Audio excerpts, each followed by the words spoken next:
शिव का पिंड पीड़ा को हरता है। शिव का पिंड पीड़ा को हरता है।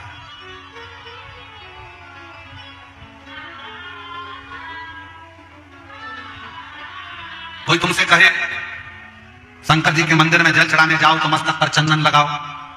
कोई तुमसे कहे कि शंकर जी को जल चढ़ाने जाओ तो भस्म का तिलक लगाओ। कोई तुमसे कहे कि शंकर जी के मंदिर में जाओ तो कपड़े बदल कर जाओ। कोई तुमसे कहे शंकर जी के मंदिर में जाओ तो गले में रुद्राक्ष की माला पहनकर जाओ। शिव महापुराण ये कभी नहीं कहती कि तुम क्या लगाकर जाना, कैसे जाना। शिव महापुराण की कथा तो इतना कहती है, कुछ लगाकर जाओ चाहे मत लगाकर जाओ, पर अपना दिल महादेव में लगाकर जरूर जाओ। बस ये शिव पुराण की कथा है।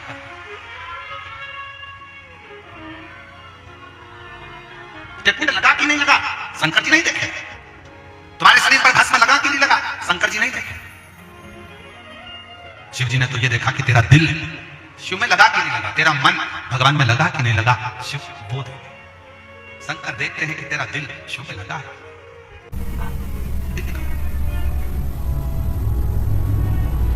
बुधवार को अष्टमी तिथि है, राधा अष्टमी भी है बुधवार को, दुर्गा अष्टमी भी है बुधवार को, और गौरी अष्टमी भी है बुधवार को। और शिव महापुराण की कथा कहती है, गणेश पुराण के तृतीय अध्याय में वर्णन किया, बुधवार के दिन अगर अष्टमी पड़ जाए तो ऐसी कोई बीमारी नहीं जिसका इलाज ना हो पाए।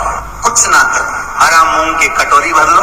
मूंग जानते हो, हरे मूंग की दाल होती है ना, जो हरा मूंग, आखा मूंग हरा की कटोरी भरो, उस पर गुड़ की एक थोड़ी गुड़ की बट्टी, गुड़ की बाटी उस पर रखो, 5 बेलपत्र रख लो। और जिस व्यक्ति को बहुत भारी बीमारी है, कैंसर जैसा रोग भी है, किडनी लीवर जो भी उसके खराब हो रहे हैं, कोई तकलीफ है, बस वो कटोरी में मूंग लेकर उसमें गुड़ की खोड़ी रखकर 5 बेलपत्र रखकर, बुधवार और अष्टमी तिथि, राधा अष्टमी भी है, दुर्गाष्टमी भी है। दुर्गाष्टमी जिस दिन भगवान ने, गणेश जी ने एक राक्षस का संहार करा था और कश्यप ऋषि ने उनको दुर्गा दी थी, वो अष्टमी है। पहली बार दुर्गा चढ़ी थी गणेश जी को, उसका व्याख्यान आएगा कथा। मूंग कटोरी में भरकर, गुड़ की खोड़ी रखकर, गुड़ की बट्टी, 5 बेलपत्र, जिसको बहुत बीमारी हो, दमा, श्वास, किडनी आदि का बहुत बीमारी हो, 21 बार शरीर पर से उतार कर महाराज सीधे हाथ में रखकर नाम गोत्र खुद का बोलकर और भगवान से, गणेश जी से विनती कर अष्टमी तिथि के दिन, बुधवार के दिन जो भी आ रही है, बहुत समय के बाद पड़ रही है, उस दिन उस कटोरी नहीं लेना, पुरानी कटोरी नहीं लेना, कोई कटोरी घर में नहीं हो, नई कटोरी, और उसको गणेश जी के मंदिर में पहुंचा दीजिए। गणेश जी के मंदिर में पहुंचाएं, गणेश जी के मंदिर में पंडित जी भी बैठे रहे, हाथ में मत देना उस कटोरी को, भले दरवाजे पर, चौखट पर, गणेश जी के राइट हैंड की ओर। आपका उल्टा हाथ होगा, गणेश जी का सीधा हाथ होगा, तो गणेश जी का जो राइट हैंड हो, दर्शन करते समय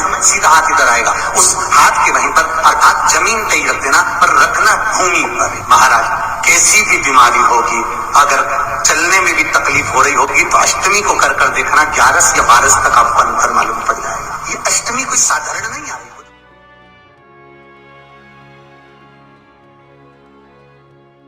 तो बहुत सावधानी से सुनना, शिवरात्रि के दिन बेर चढ़ाने का बड़ा महत्व है। और शिवरात्रि पर चढ़ा हुआ वो बेर उठाकर ले आइए और उस बेर को उठाकर रख लीजिए। मान लो किसी को उदर से जुड़ी हुई जब तकलीफ रहती है, पेट से जुड़ी हुई तकलीफ रहती है, पेट से जुड़ी हुई कोई भी प्रॉब्लम हो, अगर पेट से जुड़ा हुआ कोई भी रोग आपको लग गया और डॉक्टर की दवाई चल रही है, सारी औषधि चल रही है, जो शिवरात्रि पर आपने बेर चढ़ाया है, वो बेर अगर आपके यहाँ रखा हुआ है, वो बेर उस रोग वाले व्यक्ति को खिला दीजिए। आधे घंटे के अंदर पेट का दर्द, पेट की तकलीफ, पेट का कैसा भी रोग होगा, एकदम आराम लग जाएगा। उस बेर में इतना दम, इतना प्रबलता आ जाती है। शंकर को जो शिवरात्रि के दिन बेर चढ़ाया जाता है, भगवान शिव पर समर्पित हुआ वो बेर। महाराज जिसकी किडनी लीवर काम न कर रहा हो, डॉक्टर डायलिसिस का बोल दिए हो, या डायलिसिस चल रहा हो, जिसका किडनी लीवर काम ना करे, यदि कमल गट्टे की माला, कमल गट्टा जो आता है ना काला कलर का, उसकी एक माला आती है, 108 कमल गट्टे की माला ले, शंकर को वो समर्पित कर, उसी कमल गट्टे की माला से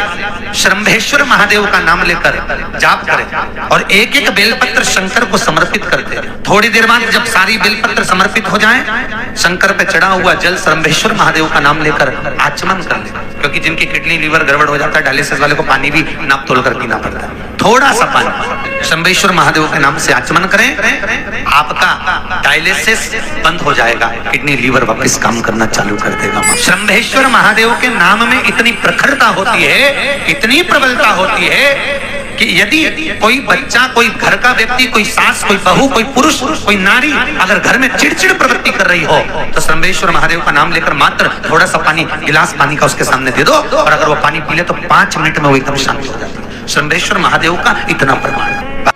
और मेरी जीजियों, मेरे जीजाओं, मेरी बेटियों, मेरे बेटाओं, मेरी माताओं, मेरे भाई, मेरी बहन, एक बात का स्मरण अपने अंदर रखिएगा। ये मौका जो माघ महीने में मिला है ना, ये कहीं ना जाने कितना कितना पुण्य आपने और हमने सबने मिलकर, कांकेर क्षेत्र वासियों ने, कोकपुर वासियों ने ना जाने कितना कितना पुण्य करा होगा।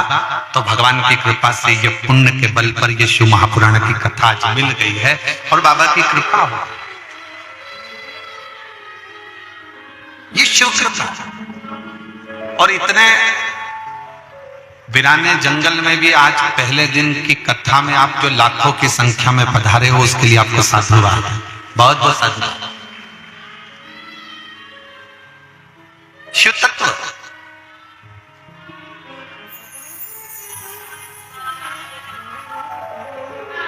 जिस पुराण को आप सुनने के लिए बैठे हो, जिस महापुराण की कथा पूरा विश्व श्रवण करता है,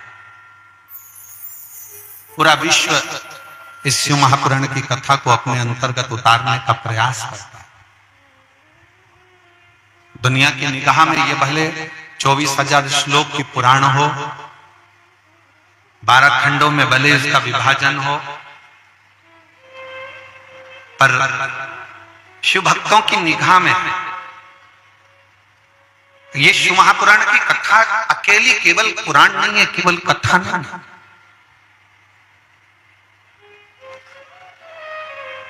केवल एक पोथी नहीं है कि जिसको आपने सुन लिया, उतार लिया। ये शिव महापुराण की केवल कथा नहीं है, शिव तत्व कहता है। स्वयं तुमरुका जी चंचुला देवी से कहते हैं, स्वयं भगवान शंकर तुमरुका जी से कहते हैं कि ये केवल शिव महापुराण की कथा नहीं है, ये स्वयं शिव कहते हैं कि ये मेरा एक रूप है। और जहां शिव महापुराण की कथा होगी, शिव पुराण रखी होगी, 7 दिन तक शंकर भगवान कहते हैं काशी और कैलाश छोड़कर मैं 7 दिन तक वहां निवास करूंगा। 7 दिन। और बोल बम का नारा है, जरा जम के बोलो, नहीं तो कल्याण तुम्हारा है। बोल बम का नारा है, सारी समस्या का हल